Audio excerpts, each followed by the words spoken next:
Om Swastiastu. Perkenalkan, nama saya Nilulia Galtiera, NIM 1914201105. Saya mahasiswa aktif semester 3. Saya membuat video ini untuk memenuhi tugas dari mata kuliah komunikasi dalam keperawatan dengan materi hubungan terapeutik. Kita juga bisa sebut dengan therapeutic relationship. Di sini kita memiliki beberapa pembahasan. Yang pertama, apa sih tujuan kita mempelajari hubungan terapeutik? Yang kedua, definisi hubungan terapeutik. Yang ketiga, tujuan dari hubungan terapeutik itu sendiri. Yang keempat, kondisi penting untuk mengembangkan hubungan terapeutik. Yang kelima dan yang terakhir ialah saya akan memberikan kesimpulan. Apa sih tujuan kita mempelajari hubungan terapeutik? Yang pertama, mahasiswa mampu memahami definisi hubungan terapeutik antar perawat dan klien. Yang kedua, kepentingan dan tujuan dari hubungan terapeutik antar perawat dan klien. Baik, kita masuk dengan definisi hubungan terapeutik. Hubungan terapeutik antar perawat dan klien ialah hubungan kerjasama yang ditandai dengan tukar-menukar perilaku, perasaan, pikiran, dan pengalaman dalam membina hubungan intim yang terapeutik.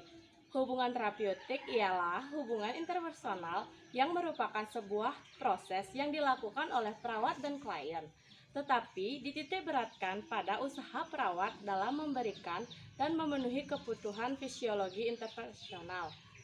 Therapeutic relationship ini dilakukan oleh dua orang, yaitu perawat dan klien, dengan tujuan terapi, kesembuhan, pertumbuhan emosional, dan fisiologi. Therapeutic relationship, perawat menggunakan dirinya sendiri sebagai alat untuk melakukan hubungan terapeutik dengan klien. Perawat menggunakan komunikasi, baik komunikasi verbal dan non-verbal, untuk menjalani hubungan dengan klien demi kesembuhan klien. Dalam hubungan therapeutic relationship ini, kita perlu memahami. Yang pertama, perlu memahami adanya hubungan antar perawat dan klien. Yang kedua, hubungan ini merupakan fondasi dari asuhan keperawatan.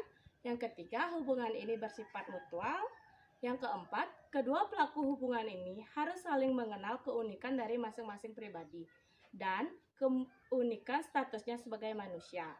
Yang kelima, perawat harus benar-benar memahami apa perannya dalam hubungan antar perawat dan klien.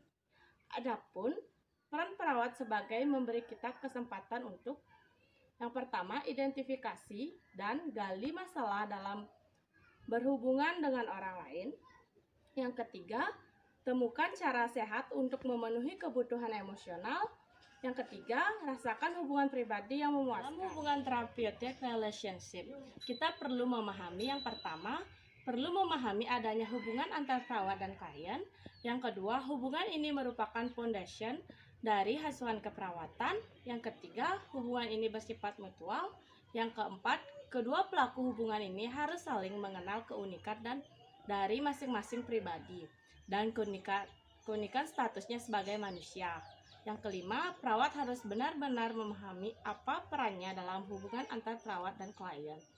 Adapun peran perawat sebagai memberi klien kesempatan untuk yang pertama, identifikasi dan gali masalah dalam berhubungan dengan orang lain. Yang kedua, temukan cara sehat untuk memenuhi kebutuhan emosional.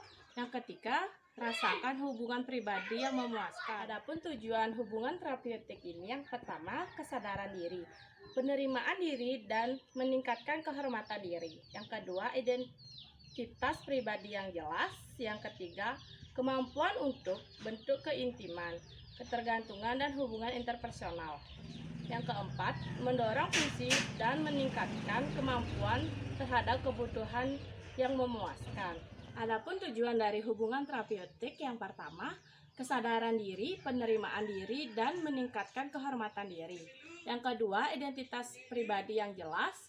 Yang ketiga, kemampuan untuk membentuk keintiman, ketergantungan hubungan interpersonal. Yang keempat, mendorong fungsi dan meningkatkan kemampuan terhadap kebutuhan yang memuaskan. Adapun kondisi penting untuk mengembangkan hubungan terapeutik, yang pertama, hubungan, yang kedua, kepercayaan, yang ketiga, menghormati, yang keempat, keaslian, dan yang kelima, empati. Yang pertama ada hubungan. Hubungan merupakan kesan pertama yang muncul setelah kontak pertama dilakukan antara perawat dan klien.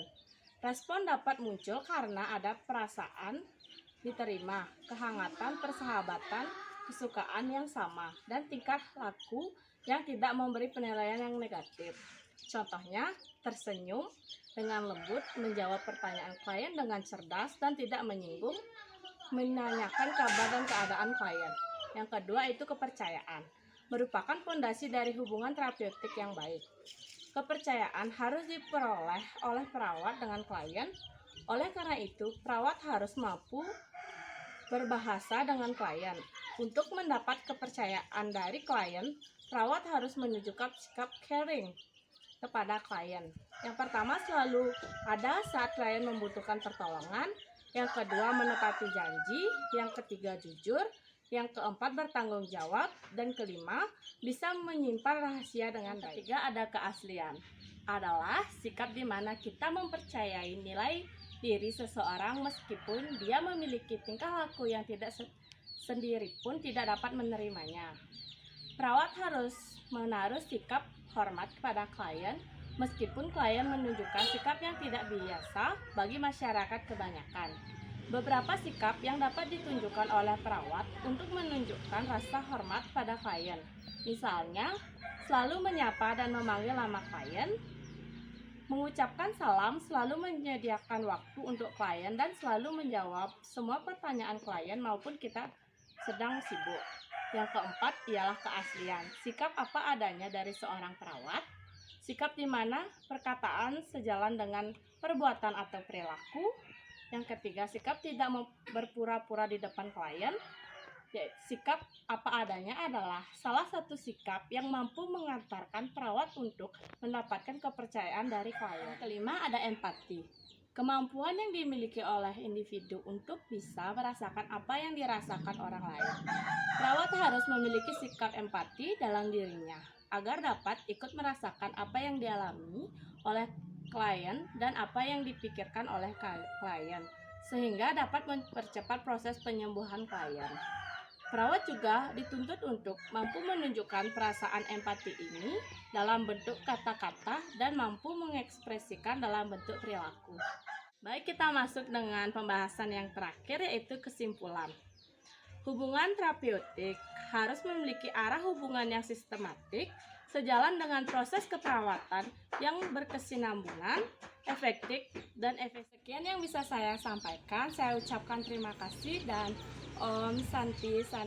Tetap memakai masker dalam masa pandemi COVID-19.